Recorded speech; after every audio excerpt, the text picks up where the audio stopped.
Hey, it's Laptop Geek HD, and today I'm going to go over the ASUS ROG GL552VW-DH74.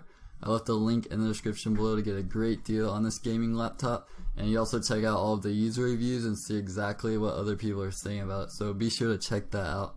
So I'm going to jump right into it with the performance. This laptop is running the latest Core i7 6700HQ processor. This is a 6th generation Core i7, so it's running the Skylake architecture. This CPU just has awesome performance. As you can see from CPUbenchmark.net, it's right up at the top with an 8025 score. As you can see, it's a nice performance increase from the 4700 HQ, which had 7787 points. It's a quad-core processor, has turbo boost up to 3.5 GHz with a base clock speed of 2.6 GHz. So this means it could dynamically increase or decrease depending on what you're doing. So performance is just not an issue. This processor can handle the most demanding software no problem, and it's also great for multitasking as well. So there's just plenty of room for multitasking with this laptop. It has 16 GB of DDR4 SD RAM. So very heavy multitasking, no problem. You just have a ton of programs running in the background without sacrificing performance. So this model is running the GTX 960M graphics card. This is an upper mid-range GPU, and I'm going to go over some benchmarks from Notebook Check so you get a good idea of what you can expect for performance. Rainbow Six Siege got 54.5 frames per second on high settings, 101 frames per second on medium settings. Just Cause 3, 35 frames per second on high settings with a 1080p resolution, and 63.4 frames per second on medium with a 720p resolution. Battlefront got 40 frames per second on high settings, Fallout 4, 32 frames per second on high settings, 59 frames per second on medium.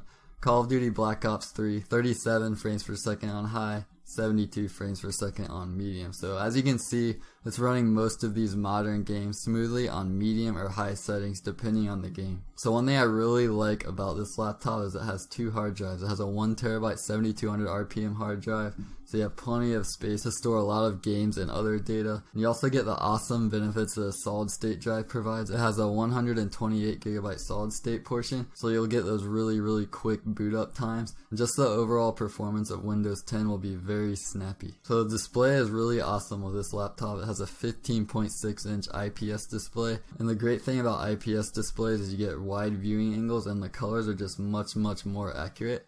And this one also has an anti-glare finish, so you don't have to worry about distracting reflections when gaming. So the resolution is 1920 by 1080, so you get that high pixel density, and your games running on this resolution will look extremely sharp and clear. And one thing that's great about 1080p resolutions is one small window isn't going to take up a lot of real estate. So you just have multiple windows showing at the same time, and it really helps increase your workflow. There's a DVD drive, HD webcam, backlit keyboard, and this one weighs 5.6 pounds, which is great for a gaming laptop. It's definitely one of the lighter gaming laptops out there. It runs on Windows 10, it has a microphone headphone out jack, has one USB 3.1 Type-C port, 2 USB 3 ports, and 1 USB 2 port. So to conclude, if you're looking for a great mid-range gaming laptop, this is an awesome choice for you. It has that 6th generation Skylake processor, 16 GB of RAM, and the GTX 960M graphics card. Be sure to check out the link in the description to get a great deal on this model. You can read all of the user reviews and see exactly what other people are saying about it. I hope you found this quick overview helpful.